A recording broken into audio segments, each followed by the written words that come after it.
Microsoft Flight Simulator 10 is one of the most important and influential simulation games that really sets the standard for all modern games of this genre.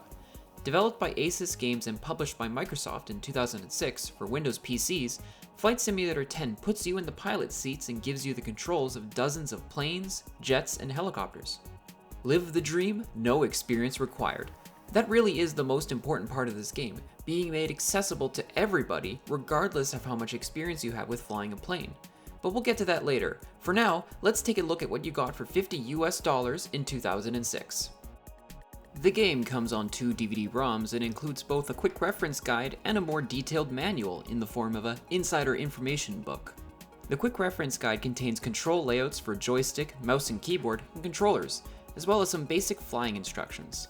The Insider Information Guide is a mix between an instruction booklet and a Primus strategy guide sampler. Other than the typical assortment of installation and troubleshooting steps, it includes more detailed instructions on how to fly, and even lists out some challenges and scenic locations to visit, which is a nice, pleasant bonus.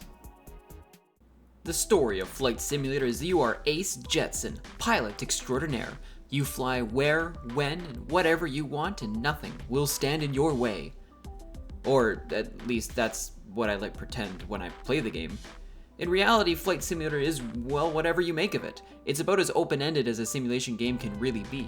Pick an aircraft and location and just fly around. Get schooled on the basics and earn your virtual wings, or push yourself to the extreme with challenges and scenarios. But for me, the big attraction to Flight Simulator 10 is that the entire world is one big playable area. Unlike most other simulation games, even some of those that are out today, Flight Simulator 10 lets you fly anywhere in the entire world. From New York City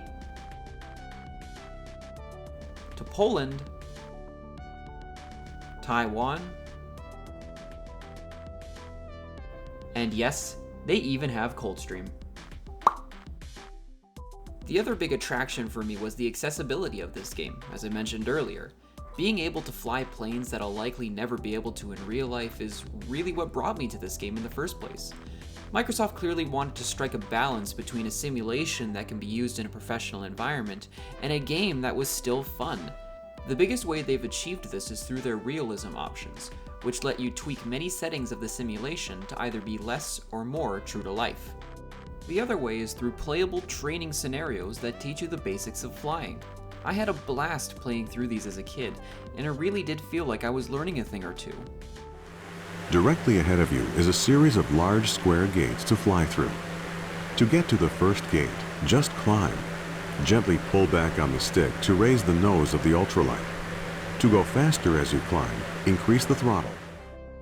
Flight Simulator 10 also featured online or local area multiplayer where you could fly around with your friends. Sadly though, it was powered by GameSpy and is all but shut down. The good news is that in 2014, Microsoft formed an agreement with Dovetail Studios to continue development of the game. Dovetail has since then re-released the game on Steam with multiplayer support. And that's all for Microsoft Flight Simulator 10. I feel like I've just barely scratched the surface to what this game has to offer, and its immense scale still amazes me, even 13 years later. With an annoyingly named Flight Simulator announced at E3, I'm excited to see what Microsoft does next.